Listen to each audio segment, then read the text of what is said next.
इस एक्टर को शायद आपने भुला दिया होगा। आज की पीढ़ी शायद इन्हें पहचानती भी नहीं होगी। सिने जगत के एक ऐसे कलाकार जिन्होंने काफी कम फिल्मों में एक्टिंग की, लेकिन जो भी की क्या खूब की। कभी मेन हीरो तो कभी विलन का किरदार। 70 के दशक में धीरज ने अपनी अदाकारी के अलग अलग अंदाज से सिने प्रेमियों का प्यार पाया। आज मेरा और चंपा का फीस भरने का आखिरी दिन है, ना भरेगी तो हम लोगों का नाम कट जाएगा। पंजाब में पैदा हुए धीरज का नाता कला संगीत की नगरी लाहौर से रहा, लेकिन विभाजन के बाद दिल्ली नया ठिकाना बना, तो बाद के सालों में माया नगरी मुंबई पहचान की वजह बनी। शुरू से ही रंगमंच से नाता जोड़ने वाले पुरुषोत्तम एक दिन धीरज कुमार के नाम से पहचान बनाएंगे, इसका अंदाजा पिता भगवान दास को शायद ही रहा होगा। दरअसल स्कूल के दिनों में ही कला रंगमंच की शान कहे जाने वाले धीरज ऑल इंडिया रेडियो से जुड़ गए और तभी उनके पिता को आभास हो गया था कि उनकी मंजिल एक्टिंग ही होगी। कि जब भी मैं स्कूल जाता था ना, मैं गाना गाते हुए जाता था और गाना गाते वापस आता था।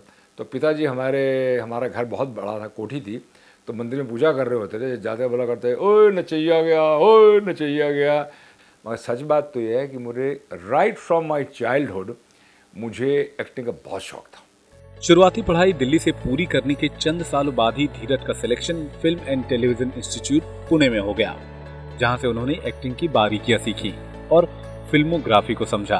FTII पुणे में अगर उन्हें संघर्ष का सामना करना पड़ा तो किस्मत ने दूसरी तरफ कामयाबी के दरवाजे भी खोल दिए। कोर्स खत्म होने से पहले ही धीरज ने अपनी पहचान film fair United producer talent competition के जरिए एक कलाकार के तौर पर कायम कर ली। पूना इंस्टीट्यूट से अपना डिप्लोमा करके बॉम्बे आ गया था। एक कंपटीशन हुआ था, उसे कहते हैं film fair United producers talent contest.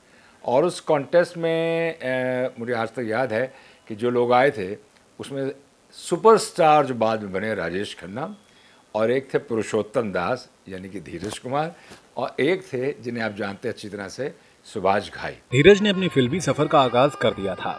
साल 1971 में आई फिल्म रातों का राजा में धीरज ने यंग हीरो के तौर पर करियर की शुरुआत की। तुम्हारी कीमत क्या है? बिजनेस क्या है? अनारकली। पर्दे पर साथ मिला शत्रुघ्न सिन्हा का, वहीं फिल्म में एक्ट्रेस जयश्री टी के साथ रोमांस करते दिखे। बेशक शुरू में फिल्में पाने में मुश्किल आई, लेकिन धीरे धीरे फिल्मों का सिलसिला चल पड़ा। 70 के दशक में धीरज हर बड़ी फिल्म में नजर आए। जुगल किशोर साहब की फिल्म दीदार, तो राजेश नंदा की बहरूपिया के साथ बिजली, कोरांचल, समानता, बहारों फूल बरसाओ जैसे फिल्मों में कभी हीरो रहे तो कभी विलेन के अलग अलग किरदारों में धीरज अपनी नई पहचान करने में कामयाब रहे।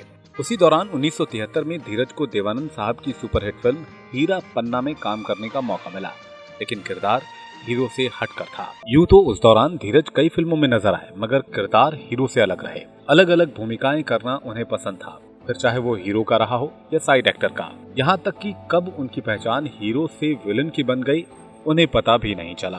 शक्ति सिंह जी, सेनापति बनने वाला उम्मीदवार अपनी आंखों पर पट्टी बांधकर घूमते ही मछली की आंख को अपने तीर का निशाना बनाएगा। और याद रहे, अगर निशाना जरा भी चूका तो तीर मछली के पीछे खड़ी मां के सीने में जा लगेगा। इस मां के सीने में। लोगों ने मेरे एक दूसरी रेंज को देखा, बल्कि रोटी कपड़ा मकान में एक रेंज दिखाई, अभी यहाँ पर उसने एक नेगेटिव पॉजिटिव रेंज दिखाई, तो लोगों ने ऑन द कॉन्ट्ररी उस बात को सराहा और उसकी तारीफ की। ऐसे ही आम आदमी पर आधारित सुपरहिट फिल्म थी रोटी कपड़ा और मकान, जिसमें धीरज पुलिस ऑफिसर के किरदार में मनोज कुमार और अमिताभ बच्चन के छोटे भाई दीपक के किरदार में दिखे। धीरज अपने फिल्मी सफर में मनोज कुमार का खास सहयोग बताते हैं और अपना पहला फिल्मी गुरु मनोज को ही मानते हैं। साल 1977 में आई स्वामी फिल्म में सादे से धोती कुर्ते के लिबास ने दर्शकों के जहन में इनकी अलग छवि गढ़ी। फिल्म स्वामी उस साल अपने नाम 6 फिल्म फेयर अवार्ड करने में कामयाब रही। 70 के आखिरी सालों में धीरज ने पंजाबी फिल्मों का रुख किया। स्टार बनने का जो सपना हिंदी फिल्मों से पूरा न हो सका, उसे पंजाबी फिल्म इंडस्ट्री ने साकार किया। 1976 में धीरज की पहली पंजाबी फिल्म आई, दान दहेज। उस दौरान धीरज की कई फिल्में धरती, साडी मां, शेरपुत्र, गौरी दिया झांझरा हिट रही। 1980 में आई पंजाबी फिल्म फौजी चाचा में संजीव कुमार के साथ काम करने के बाद धीरज के प्रोड्यूसर बनने के सफर की शुरुआत हुई।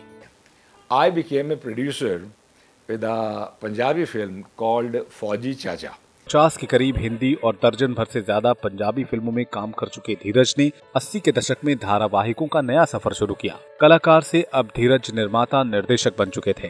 फिल्मों से धारावाहिक की दुनिया में जाना धीरज के लिए काफी लकी रहा, जिसमें धीरज खास सहयोग पत्नी जूबी कोचर का मानते हैं। जब मैं इंडस्ट्री में आ चुका था तो मेरी मुलाकात एक ब्यूटीफुल गर्ल जूबी से हुई, जो बाद में जाके मेरी वाइफ बनी। साल 1986 में शुरू की गई क्रिएटिव आई प्रोडक्शन कंपनी धीरज के निर्देशन का फलसफा बयां करती है। धीरज ने कहां गए वो लोग नाम से दूरदर्शन की बेहद चर्चित धारावाहिक का निर्देशन किया। अपनी प्रोडक्शन कंपनी के बूते धीरज ने 90 के शुरुआती सालों में सीरियल्स की बाढ़ सी लगा दी। अदालत, संसार, रंगोली जैसे धारावाहिकों से दर्शकों के दिलों पर राज करते रहे धीरज कुमार। ओम नमः शिवाय सीरियल ने धीरज के करियर में 4 चांद लगा दिया। वहीं सोनी टीवी पर आए श्री गणेश सीरियल ने इनकी पहचान घर घर तक पहुंचाई। साल 2004 में बच्चों की पसंदीदा फिल्म आबरा का डाबरा को 3D इफेक्ट के साथ निर्देशित कर सिनेमा जगत में अपना नाम सुनहरे अक्षरों में लिखवा चुके हैं धीरज। भारतीय सिनेमा के इतिहास में आबरा का डाबरा 3D इफेक्ट के साथ प्रदर्शित की गई पहली हिंदी फिल्म है, जिसका पूरा खाका धीरज ने ही खींचा था। पंजाबी फिल्म जगत ने धीरज के काम को सलाम करते हुए लाइफ टाइम अचीवमेंट अवार्ड से नवाजा। एक एक्टर से प्रोड्यूसर और फिर बाद में कुशल निर्देशक बन धीरज ने अब तक जिंदगी में काफी कुछ हासिल किया है। हिंदी पंजाबी फिल्मों में एक्टिंग के साथ माइथोलॉजिकल सीरियल्स के निर्माता धीरज आज फिल्म जगत में अपनी खास पहचान रखते हैं। धीरज कुमार। मैं अकेला ही चला था जानिबे मंजिल, मगर लोग साथ आते गए, कारवां बनता गया।